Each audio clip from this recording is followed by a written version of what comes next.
Oil pulling, அது எப்படி பண்ணுறது? காலையில் எழுந்ததும் எதுவும் சாப்பிடாமல் இதயம் வளத்தை வாயில ஊத்தி நல்லா கொப்பளிக்கணும், அப்புறம் அதை துப்பிடணும். இதுதான் ஆயில் புல்லிங்.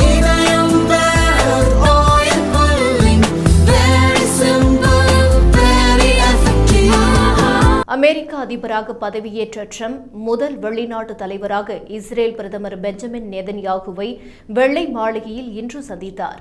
இதையடுத்து ட்ரம்ப் மற்றும் நெதன்யாகு கூட்டு செய்தியாளர் சந்திப்பில் கலந்து கொண்டனர். அப்போது செய்தியாளர்களிடம் பேசிய நெதன்யாகு, UNRWA போன்ற அமைப்புகள் பயங்கரவாதிகளுக்கு ஆதரவாக செயல்படுகின்றன, அவர்களுக்கு வழங்கப்படும் நிதி உதவியை ட்ரம்ப் நிறுத்தியுள்ளதாக கூறினார். மேலும் ஹமாஸ் பயங்கரவாதிகள் பிடித்துச் சென்ற இஸ்ரேல் மக்களை ட்ரம்ப் மீட்டுள்ளார்.